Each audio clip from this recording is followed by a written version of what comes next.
Yo, what's up guys, it's your boy Sami here. Today we are gonna see, what if Naruto was betrayed by female Sasuke, part 1. Hope you'll enjoy this video. So before we start, please subscribe to our channel, and like this video.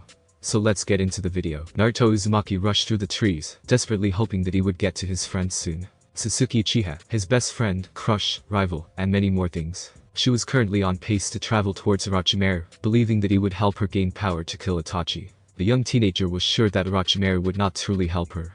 The member cared only for himself, so why would he help a young woman like her get strong enough to defeat Itachi when Orochimaru could not? No, the blonde knew that Orochimaru would make her powerful, but not too strong.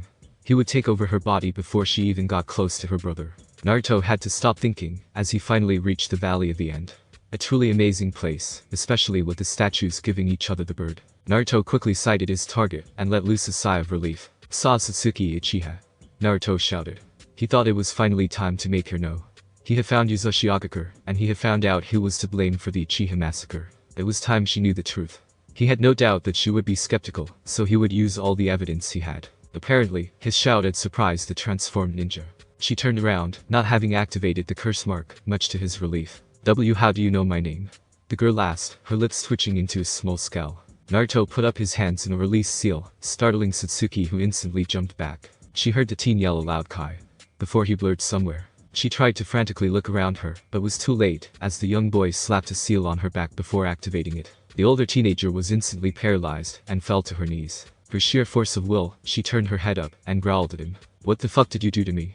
Normally, her brain would instantly supply her that he used a paralyzing seal, but she was too enraged to listen. He scowled at her before telling her to listen to him before saying anything. She stayed quiet, not really caring what he had to say, but she needed to get out of these things, and this was the only way. I want you to come with me, not to Konoha, he quickly stated once she glared at him. We're going somewhere no one will find us, he said. I'll release the seals, but I can activate them anytime I want, so don't try to escape. They will turn on if I fall unconscious, so don't even try. He didn't like being so strict on her, but she needed to listen. His perceptive eyes looked into her onyx eyes, instantly realizing that she was trying to develop a plan. The young teen sighed, finally calm and cool. She nodded to his terms, and he put his hands in a ram seal before deactivating the paralysis seal. She kicked herself up, and scowled at him. Where are we going? She started to follow him, as he went west. Uzushiogakure, Uzumaki clan homeland, he informed her. What? Uzumaki clan? She thought to herself. She closed her eyes, as she tried to remember anything she could about any Uzumaki-related things. Suddenly, she remembered a book she had read long ago. Well, Itachi read. She listened. The Uzumaki clan were masters of Kenjutsu and Fuinjutsu. They lived in Uzushiogakure. Allies of Konoha.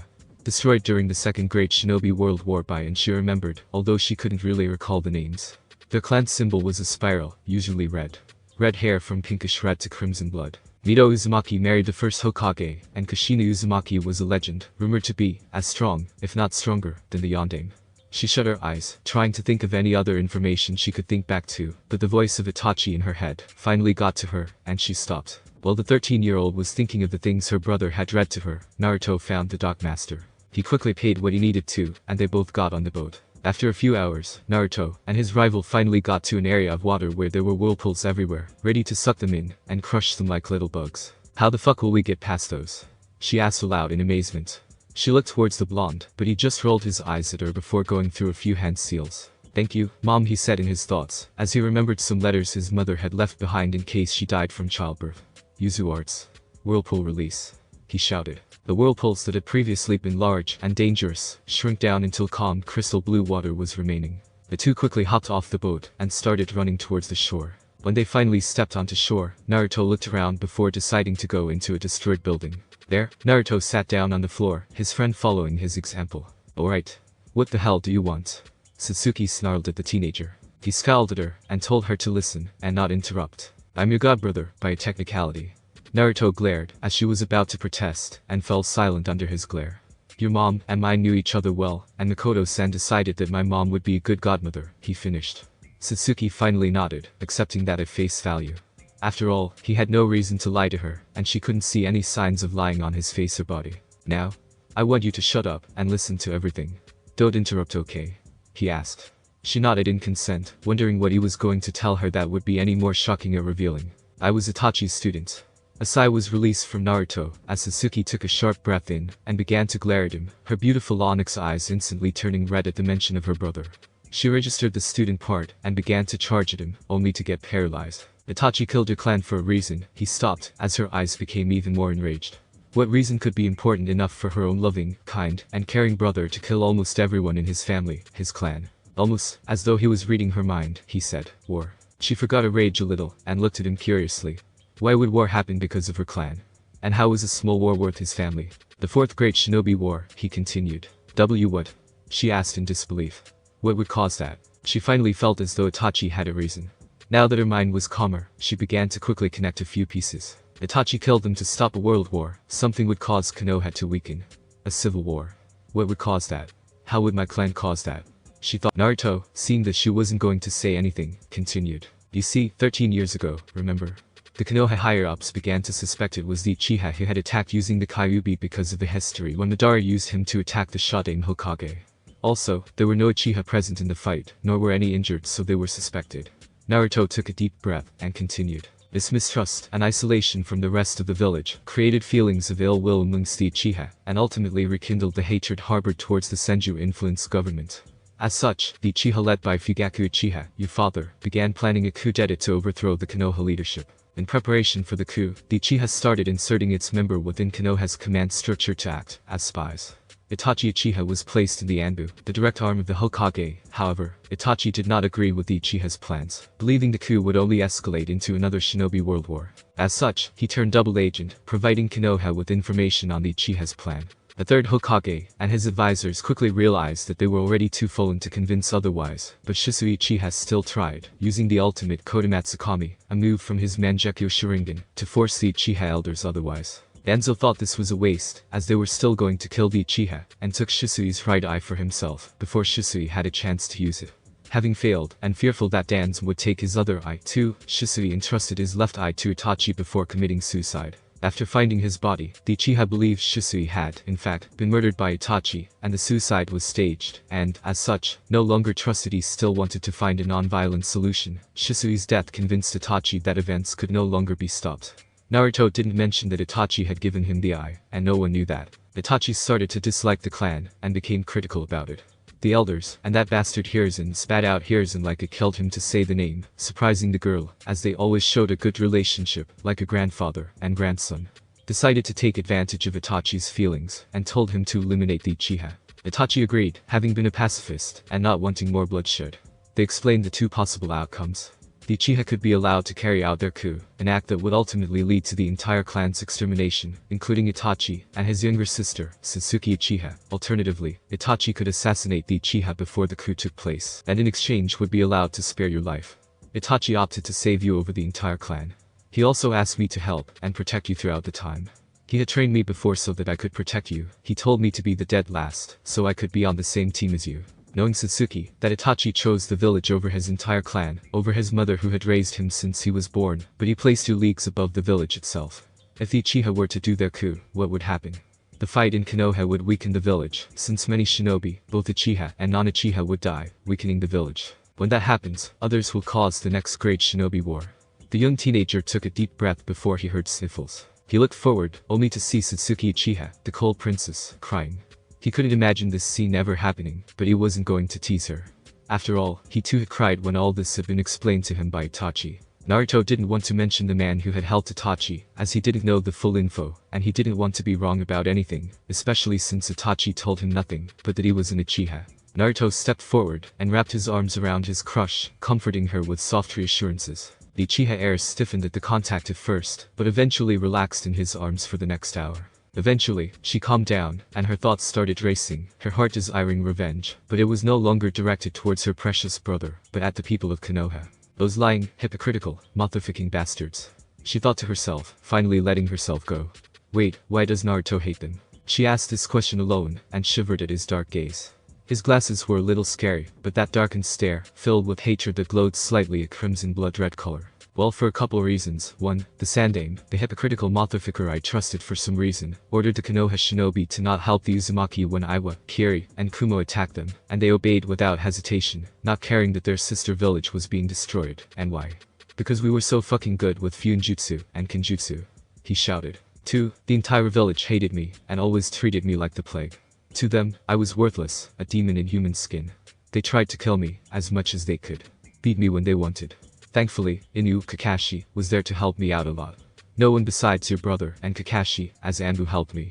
I don't care about it now, but it hurt a lot when I was a child before I was trained, especially since I didn't have any friends back then. He paused as he looked at her. We are friends, right? He questioned. It seemed that he was laying his heart to her, showing his vulnerability. Of course. You my only friend Naruto, except maybe Kakashi. I don't care about the others, they could die for all I care, she reassured him, giving him a happy smile smirk. 3. Those bastards never even gave a fuck about either of us. No one ever adopted me when I was an orphan, and let me die, and I know why, but you were never adopted either. I mean they just left a 7-year-old girl alone in a clan ground where her entire clan was killed, and they didn't even think about that. Me I can understand, but you should have at least been adopted. Hell, they could have adopted you just because you were an Uchiha so they could have got money, but they just left you there. I know you don't need it now, but you were just a 7-year-old. Didn't they think about how it would have haunted you to live where your family died? Then they have the nerves to worship the ground you walk on, and kiss up to you, damn it. I will only let a few people go if they want to, and that is the Ichirakus. Naruto finished his rant with anger. He had to take a few breaths to calm down. Sasuke had to smile a little. She couldn't help it with all the protectiveness he was showing. It was nice. Well, at least he's intelligent. Does he know about Hinata? Hey, Naruto, do you know about Hinata's crush on you? She asked with a smirk, wanting to destroy the tension. Naruto chuckled as he realized what she was doing. Yeah, I knew, but I don't feel the same way. I don't hate her, but I don't exactly love her. Her personality and mine are just too different. Besides, she admires me, and that was what formed it. Her crush was an optimistic guy who didn't give up after an attempted failure. I am not that guy. I am not the happy, sunny guy she likes. Maybe in another timeline where I was different and there were some changes, maybe I would accept and recuperate them, but not now, he told her. Besides, I like you. Sasuke gave a nod. She didn't really care if he liked the girl or not. His love life was none of her business. They tried to kill me as much as they could. Beat me when they wanted. A sudden jolt hit her as she remembered what he told her earlier. Naruto, why do they hate you so much? There is no reason to hurt a child, especially you. She demanded. Naruto sighed as he got ready to reveal one of his largest secrets, not as large as his heritage or his connection with Itachi, but still very important. He wouldn't lie to her anymore. He refused to do it for something that he shouldn't even care about. The Yondaime sealed the Kyuubi into me, he told her. Sasuke blinked in shock before her rage came running back at her. Though she yelled in her mind, as she instantly knew what the effect would be. They hurt her only, and best friend, framed her brother, killed her family, and destroyed her clan. Why? She asked. He looked at her confused, causing her to elaborate. Why are you? Why would he seal it into you? She questioned. What were the chances that, out of the hundreds of babies that day, Naruto was chosen for the role? Her best friend, her only friend, being chosen. He had no other choice. Only Uzumakas and Senjus had enough chakra and the body to hold them back. If it was sealed inside, say Ino, then she would have died after a few years, and it would be released again. Since I was the only Uzumaki alive, he decided to seal it in me, he concluded. Sasuke nodded at him to continue, knowing that there was more. Another reason is that the Yondaime was noble, but too trusting. He couldn't seal it into anyone else if he wasn't willing to make the same sacrifice. After all, the Hokage's highest priority is the village, not his family. It's why I hate the position so much, Naruto explained. Sasuke was a bit confused. Sure, he wasn't dumb or anything, but he used to shout that he would become Hokage. Now, she could see that it was a part of a mask that he had put on, but why did he say it so much? To convince them. It was really unnecessary to repeat it so much. Wait, willing to make the same sacrifice. Did that mean Naruto was the son of Yondaime?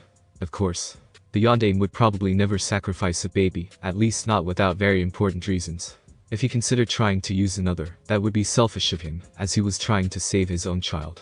Since Naruto was the only Uzumaki, he would have to seal the Kyuubi in Naruto. He couldn't do it in another baby, so he had to sacrifice his own, even if he wasn't willing. Her unorganized thoughts caused her to be lost for a while, glaring at the wall in front of her. Naruto asked her a question, but she couldn't hear it, trying to organize through all the information that he had given her. Thankfully for Sasuke, even if she didn't know it, Naruto had taken her earlier words to heart, and thought that she wouldn't reject him, even for the Kyuubi. After 20 minutes, Sasuke came back to reality, and saw Naruto standing up, and looking at the village. She walked towards him, and placed a hand on his shoulder, knowing what it felt like to know your entire family was dead. Just like her, he stiffened at the contact, but relaxed a moment later when he realized Sasuke was the only one on the island. So what are you going to do? Take revenge? She asked him. He shook his head. We need to be smart. We need allies like, say, Suna, but first, we need to get stronger. We can't get allies if we are weak, Chunin level ninja. We will train for the next 3 years because Jiraiya told me that's when Akatsuki will start moving. This means Itachi will be coming after me, and the other members will go against the other Jinchuriki, he told her. She nodded, opting to ask him about what Akatsuki will later. After 3 years, we can rescue Jinchuriki, making sure Akatsuki can't get them, and gain allies to help us destroy Konoha. Infiltrate it, get the info we need like shinobi strength, security, and other things. Then, we leave again, getting a few people like Kakashi, Jiraiya, and Tsunade, he continued. Sasuke's eyes twitched. What does she still not know? After that, we can kill the villagers before making our own village. Rebuilding Uzushiogakure, and remaking the Uzumaki clan. Naruto finished. Sasuke nodded, not exactly knowing how he would do that when he was the only Uzumaki alive. Besides Tsunade, she realized. After all, the current Hokage was the granddaughter of Mito Uzumaki. She was too old though, she couldn't have children at all, right? No, Sasuke isn't thinking about Naruto and Tsunade being together. Unless there were more Uzumakas left, which there might be, then he would have to do it by himself. The next day, Sasuke asked Naruto what Akatsuki was, what Jinchuriki were, and a lot of other stuff. He calmly answered everything he could, but he couldn't do everything, since he himself didn't know who the Jinchuriki were, or the members of the Akatsuki besides some people like Tadar, Itachi, and Kissen. The two clan heirs had trained the past 3 years. They learned many ninjutsu from the Uchiha scrolls that Satsuki had brought, as well as the ones in the Uzumaki homeland. Along the way, the two had learned improved their taijutsu, and they also focused on chakra control since Naruto needed the control, while Sasuke needed the reserves. Year 1. Naruto and Sasuke went about the island and discovered scrolls that contained water, wind, and lightning. Sasuke had used her Sharingan to recognize and decode all the seals. She had also used them to memorize every kanji, as well as how to use symbols to hide the true intentions of the seals.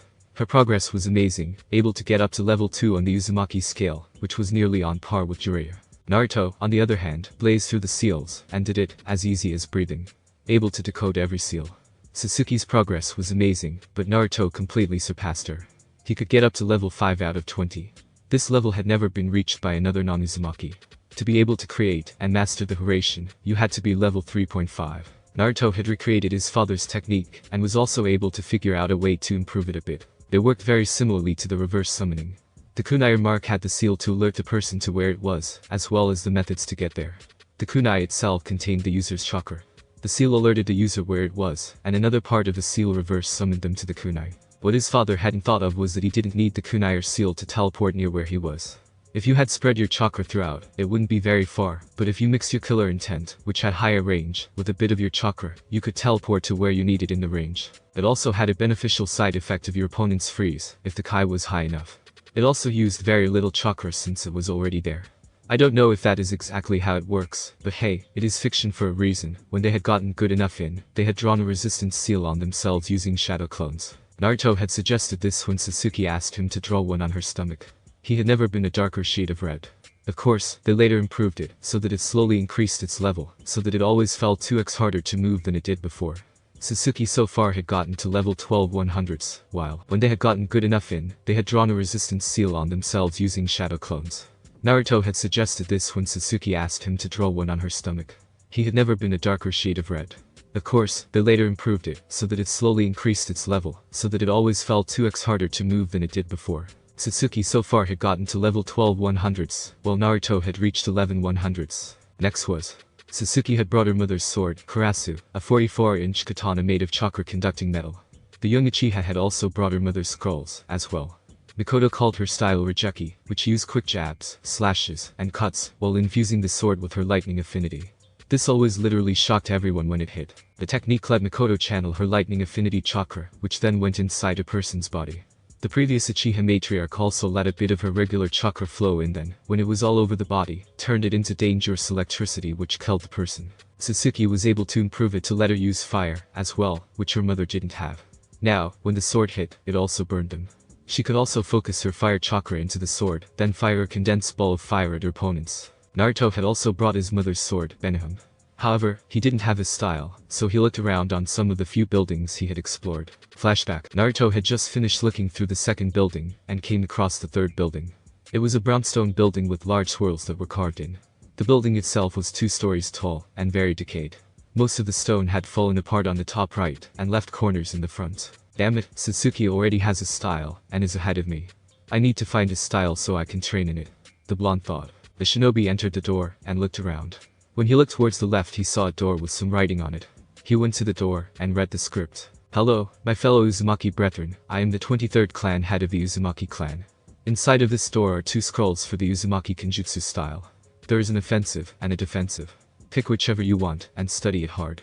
If you are one of my descendants, you will also be able to find another style next to it. You must drop a bit of your blood into the center, and if you are able to open it, you are free to use the bloody whirlpool dance. Mito Uzumaki. Naruto went inside the door and saw 3 pillars.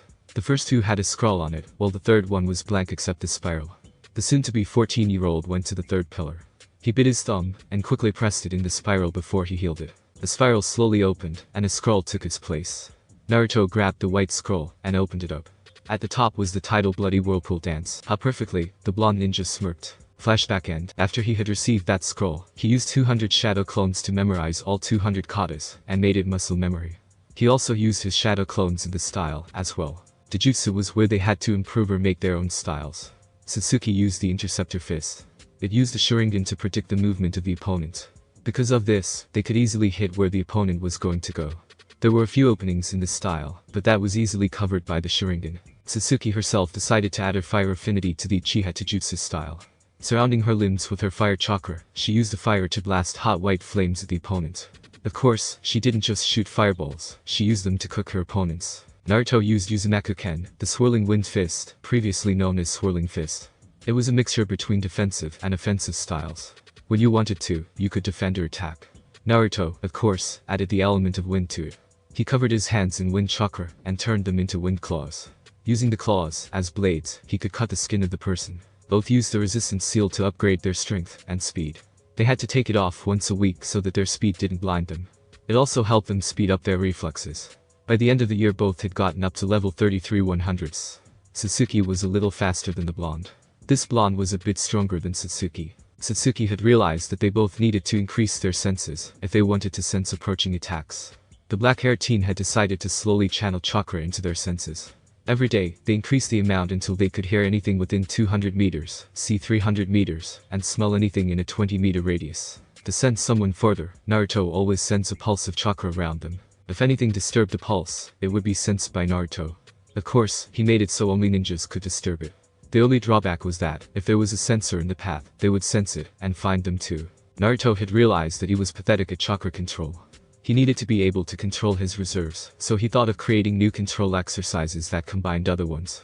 He added a leaf spinning exercise to both tree walking and water walking. Both used this technique until they could spin 10 leaves on their fingers while running across up the water tree. Sasuke already had good control, so she used this to increase her chakra reserves. Of course, it would never reach the amount that Naruto had. Sasuke then combined the tree walking and water walking. It was called waterfall walking. There was no waterfall, so they had to make one. Jiraiya had taught Naruto a few Doten techniques. He used this to raise the ground upwards. They did this at the back of Uzushiogakure where there was a lot of land and water. He had raised up the ground up to 3 stories tall. Then, Naruto used a basic Suiten, Mizu. It just supplied a bit of water, but with Naruto's chakra reserves, he supercharged it and spit out a huge amount of water. This was too much, so water-clad Sasuke threatened him to do it slowly with a few clones and less power. Naruto had hastily nodded his head at the threats and followed it. After that, they both climbed up that waterfall. It took Sasuke 4 days to get it, and Naruto 1 week. After that, Naruto remembered Goju-Fuin. It had completely messed up his chakra control. Naruto had relayed this to Satsuki, and she had agreed to put one on herself. After putting it on, they had taken 1 month to fully get all the control back. After unsealing the seal, they had found their chakra control had quintupled. Ninjutsu was when Naruto and Satsuki got creative. Both used what they knew, and got ideas to make new ones. Sasuke had taken a fireball and uncompressed it. Now it was a huge sea of white flames. She was derived from Chidori. Chidori current, sword art. Chidori katana, Chidori senden, Chidori sharp spear, Kirin, Rikiri. Both her and Naruto had also used the basics, and made them collaborate with others. One was when Naruto used shadow clones, and transformed them into kunai. He then stored them for use. Sasuke had done the same as him, but with fewer shadow clones. Since they did nothing but transformation, they lasted for around a week. They also used kawarimi with kunai to catch people off guard. They had perfected most of theirs, so it required no hand seals for the low-ranked, and a few seals for high-ranked. It also had no side effects like smoke. Naruto combined Bunshin Daibikuha with his clone kunai. This made a kunai that could explode without a seal, and it was unexpected. He also made variants with Rasengan like Adomura Sengan, Cho Adomura Sengan. After discovering his elemental affinity of wind and water, he had also created two variations. One was called Futen, Rasengan. The other was called Suten, Rasengan Typhoon. He added water on top of the Rasengan and kept adding it. Spiraling, swirling chakra plus endless amount of water equals a big typhoon of water. The two teams had also collaborated on their own with each other. Their elements complemented each other. Naruto's wind and Sasuke's fire. The same went for their water and lightning. Suten, Sugaden. A large bullet of water and a giant ball of white fire were coming at each other. They clashed in the middle, creating a large amount of smoke. Naruto took advantage of the smoke and disappeared. He reappeared behind Sasuke. He tried to punch her, but she leapt forward while turning. She took out her sword and dashed towards Naruto. The blonde shinobi also took out his sword and charged. They both met in the middle. The sound of metal clashing with metal echoed out. Naruto quickly ducked and slashed at her stomach. She jumped back and threw a few kunai. Naruto dodged a kunai right as it sailed past him. Kage bunshin no kawarimi. He whispered, creating a smokeless shadow clone and switching with it right before dispelling it without smoke. Sasuke appeared where one of the kunai was and swiped his sword at him. Genjutsu. Hinatama. A fireball came from the sword and headed straight towards the 16-year-old. He quickly went through a few hand seals and spitted out a compacted ball of water. Again, smoke arose. This time, however, Sasuke charged towards the smaller smoke and covered her hand in lightning. Chirping birds echoed out but were quickly silenced. Now, it was a compacted blade of lightning. She saw a figure coming at her, a spiraling sphere in his hand. Naruto had heard the chirping of the birds and created a shadow clone. The clone created it in its hands and rushed to the smoke. He focused his chakra into his hands and a yellow kunai came out. Uzumaki art. Kongofuksa. Kunai. He waited until he heard the clash of the compacted Chidori and Rasengan. After hearing it, he shunshined behind her and rested the kunai at her throat. I beat Sasuke-chan, he whispered. Sasuke shivered at the breath on her skin. Feeling the kunai, she conceded by nodding. That makes us even. 50-50 with 200 draws, she said. Sasuke, I think we should start on our plan now. It's been 3 years, and the Akatsuki will start looking for Jinchuriki any minute now. Naruto said seriously. He had explained to her what Akatsuki was, and who he knew was in it. He had figured out all this info from having a clone in the office when they were in Konoha. Let's get Gaara first. He is the only Jinchuriki I know that we can find, Naruto said. Gaara would be the easiest to convince. Naruto wasn't going to recruit every single Jinchuriki, but that didn't mean that they couldn't help him. He knew Iwa wouldn't help. He didn't know where all of them were, so he had to look through the books to see where the Biju were sealed. He knew which country every single Jinchuriki was now. Well then, we should go now, no point in letting Akatsuki get ahead. Sasuke pointed out. He nodded, and they both walked towards the shoreline. Since they had much higher reserves, they could run to the other side of the body of water. After running for 30 minutes, they got to the other side of the port. After arriving there, they both headed towards Suna. After running for 3 days, the two finally saw the entrance to the hidden sand village. Going up to the entrance, they saw a bunch of dead shinobi. Searching for a chakra signature, they felt one that was still alive at the back. When they got there, the shinobi was barely alive, and his eyes widened upon seeing them. Naruto and Sasuke went up to the man and asked him what happened. Sunanin told them that 2 people infiltrated. They had taken the Kazukiage and headed out. After finding out which way they went, they also headed out. They ran for 40 minutes before being intercepted by a shark sword.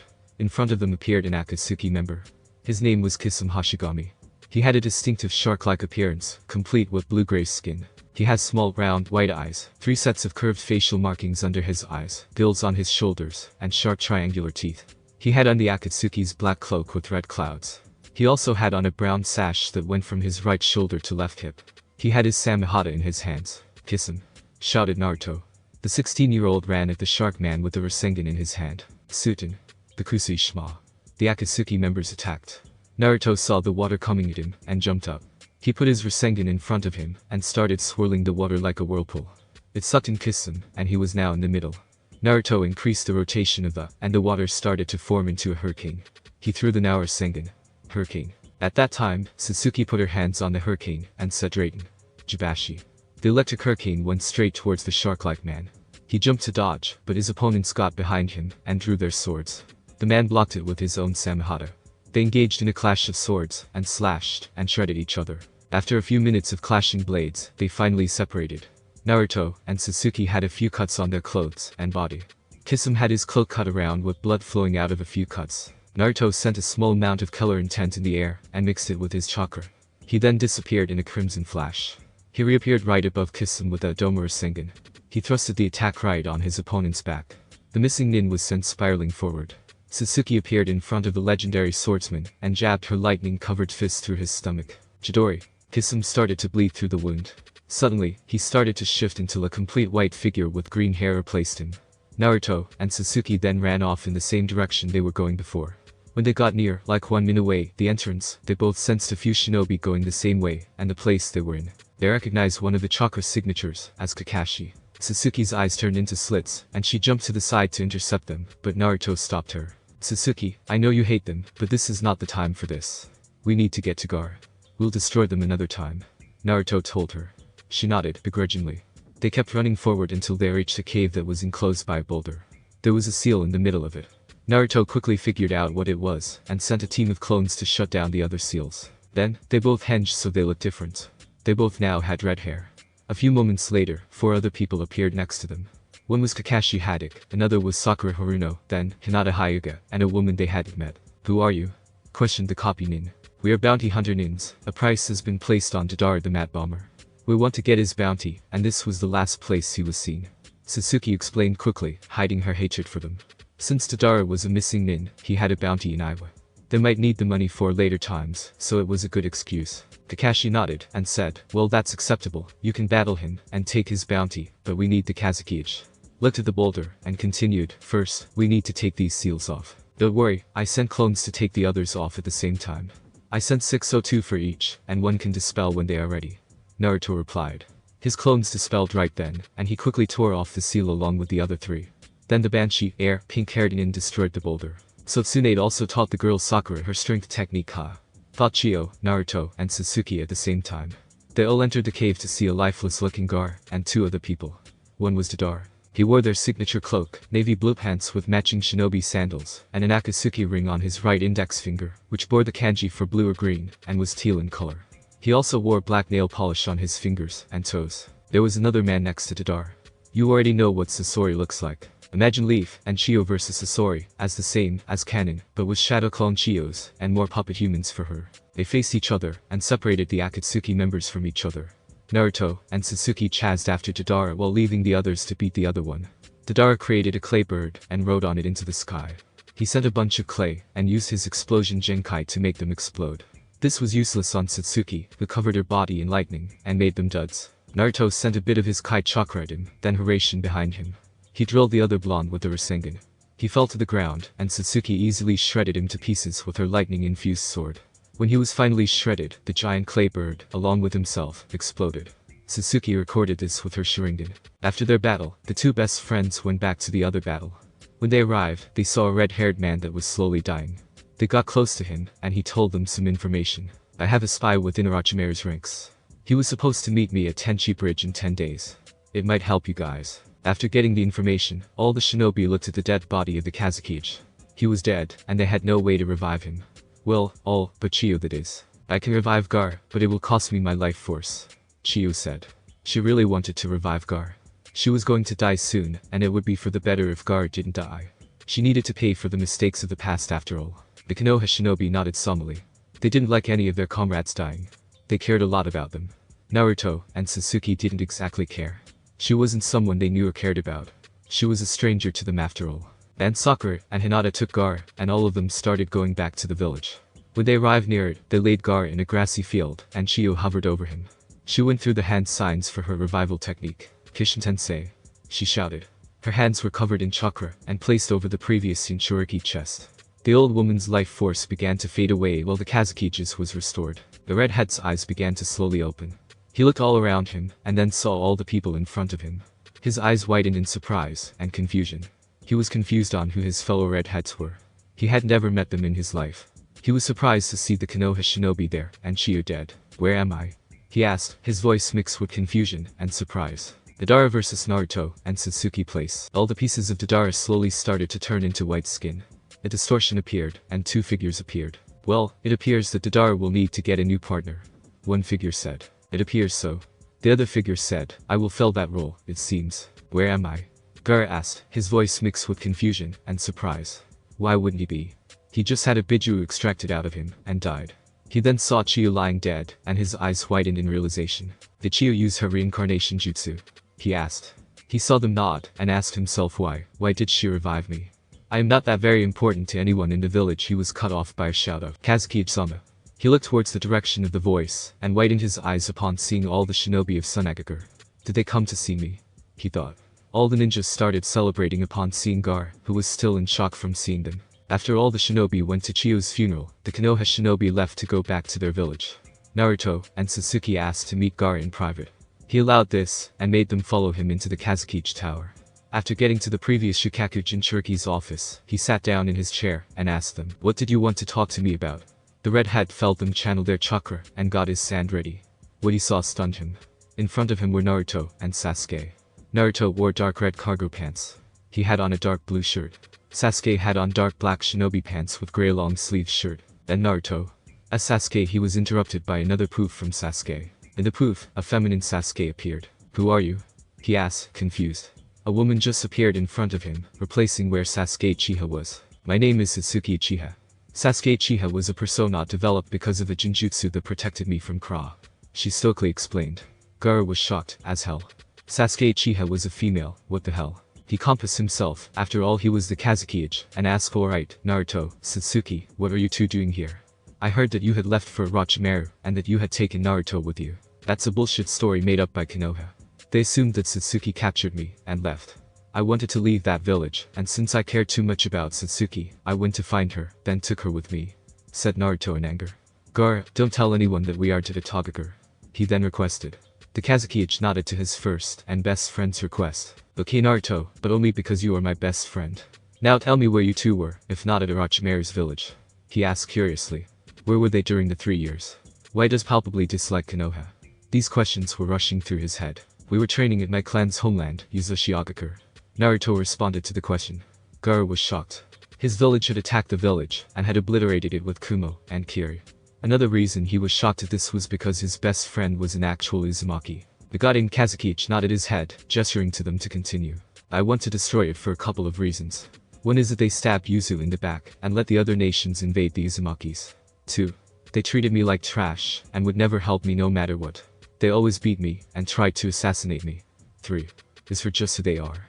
I want to show the world what they truly are. They portrayed themselves as the kindest village, but look at what happened to me, how they treated me. How they treated Satsuki-chan. They said that they loved her, but look at them now that she left. Look what they did for her. They never helped her at all, just kissed her. Others might be alike, but they have a reason. Iwa hates them because the Yondaime Hokage killed many of their people. Suna used to because Konoha took the money from here, and never helped them, despite being allies. They are also full of assholes. Look at the White Fang, their most powerful shinobi, stronger than the Sannin, harassed into suicide for doing what the village is always going on about. Teamwork and comrades are important, yet he is harassed into putting his comrades first. They even forced Ida. Naruto ranted furiously until Satsuki interrupted him. Gaara had to admit he made a lot of good points. He still needed to know why they were here. He had some suspicions, but just to be sure, alright, you bring up a lot of good points, but why are you here? He asked. Naruto looked at Gaara, and said bluntly, "We want your help to destroy." The Kazuki sighed, and said, "I really want to help you Naruto, after all, you're my best friend, but my village is very important to me. If we wage war against Konoha, we might lose, and this time, they might destroy this village. Don't worry Gaara, me and Satsuki will infiltrate Konoha later, and destroy, and damage a good part of the village. You should prepare your forces, and tell them to start training hard. When we deliver a message via Toad. When we do, you should send your forces. We will go back, and I will summon Gamabunta to help me. We should be able to destroy them to the point that they aren't a threat. After that, we could destroy that place to the ground." The blonde said seriously to the Kazuki. Gaara contemplated this. There were a few benefits to this. One was that if the people heard that they destroyed Konoha, the strongest nation, many clients would come to them, which would highly increase the economy of Suna. The daimyo was still sending some missions for Suna to Konoha like before. Another was that if they did destroy it, they could take over the land, giving them the geological benefits of it. Suna and Konoha had different geological benefits. It would give them more area to help both civilians and shinobi. More training fields. More marketing places. The alliance didn't help them, as much as it did Konoha, but they had to agree to avoid being destroyed. He also got to help his best friend. "Okay Naruto, I will try to convince the council that we should go to war with them. I'm with you, but the council will need some convincing. After all, you can't easily convince them that two 16-year-olds are a better ally than a whole village, right?" Chuckled the redhead. Naruto nodded, and replied, "Okay Gaara, me and Sasuke will come back in about 2 weeks to get the answer," he said happily. Oyagar, here, Naruto fished into his kunai holder and took out a Hiraishin kunai in case he needed it. Gar's eyes widened upon seeing the legendary kunai. He took it, but before he could ask any questions, the two disappeared in a bolt of lightning and a tornado of water. The blonde and Ravenette appeared a bit away from Suna. Now they needed to go to another place as well.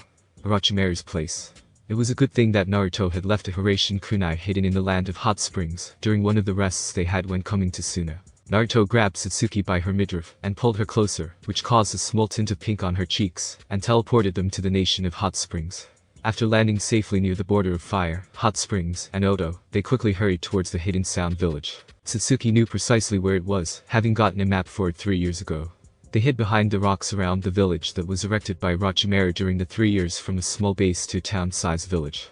The two partners phased out and knocked the protectors of the gate out. Taking in the appearance of the two Odo ninja, Naruto and Sasuke performed the Ippai Henge, an advanced form of the normal Henge. It was just, as it was named, a solid transformation of what you wanted to be. It was a ninjutsu-jinjutsu hybrid, mostly ninjutsu though, that was accidentally recreated by Naruto during the academy days. They looked at the schedule for the time the guards patrolled. Since their time was nearly done, they departed from the gates and traveled to the stone house in the middle of the village. They quickly reached it and went inside, only to find 2 more Odo ninjas. They looked at the 2 henge shinobi and questioned why they were there. After replying that they needed to file a report for their guard duties, they were let through. They went down the dark stairs, releasing their transformation along the way. They finally entered the dark orange base of Orochimaru and slowly searched each door. Suddenly, they paused as they sensed someone coming. Masagakure Sasuke whispered, touching Naruto's shoulder, and faded away into thin air. A few moments later, a man recognized as Kabuto Yakushi walked through the halls. They stealthily walked past the man, but they were unprepared for him to suddenly cover his hands in chakra, creating a chakra scalpel, and slashing Naruto at his face. Through his instincts alone, Naruto was just barely able to dodge it. Sasuke blurred behind the bastard who hurt her best friend, and shoved a kunai through the back of his heart. Of course, he survived this due to his Inuyashimitsu. He didn't see the Idomura Sengen coming right at his stomach. Kabuto flew through the air in a spiral pattern until they couldn't see him. Continuing through the halls, they finally came across the door that hid Orochimaru from them. Sasuke charged her right hand with lightning chakra and condensed it. She then thrust her hand forward, the lightning lengthening, going straight through the door until they heard flesh being pierced. Naruto kicked the door down, Benihim covered by wind chakra. They saw Orochimaru with his hands up. Orochimaru was a tall man with long black hair. His skin was so pale that it looked like his skin was paste white. His eyes were angular and very snake-like with pale golden pupils. His ears had purple tomo-shaped earrings. He was wearing a red button-up shirt with brown palm trees on it. His hands were raised up in an X position, Sasuke's Chidori spear. Sasuke walked closer to the snake-like man, her lightning spear going forward as well. The pedophile snake forced his hand to the side so that it didn't pierce his face. She used her free hand to take out Karasu and swerve it down vertically. A distortion appeared in the air before it was covered by azure flames. They went straight towards the sick and unhealthy shinobi and burned his skin. The snake sage opened his mouth and another Orochimaru appeared from between. Sasuke and Naruto shivered. That is still creepy and disgusting as hell. They both thought the snake settled onto the ground and opened his mouth again. This time, however, a handle to a blade appeared. The handle was grabbed and pulled, which caused the rest of the blade to appear from. Orochimaru swung the blade at them, its length increasing. Naruto and Sasuke dodged to the side and jumped towards him. Naruto created an Idomura Sengen in his hand, while Sasuke created a Chidori. They pulled their hands back and threw them forward. Orochimaru ducked under them and kicked them upwards. While in the air, the two friends glanced at each other, and after a quick confirmation from each other, they turned to each other and held out there to each other. The air ink collided without any force. Unexpectedly, the two were absorbed into each other. A white light appeared in between their nearly conjoined hands. When the light disappeared, a black sphere with dark purple lightning coursing inside the most inner shell. Black electricity was shooting out of the sphere. They both pulled back and yelled collaboration. Yami's Inazuma no Shikik and hurled the purple sphere towards one of the legendary Sannin. It hit his target and Orochimaru was on the ground bloody. He slightly and was able to just barely open his mouth. Something shot out of it and Orochimaru's body died. They both looked towards the place where the thing went and saw. Thanks for watching my video. Leave a like if you enjoyed my video, and also do consider subscribing to my channel for more awesome content. See you next time. Till then, sayonara.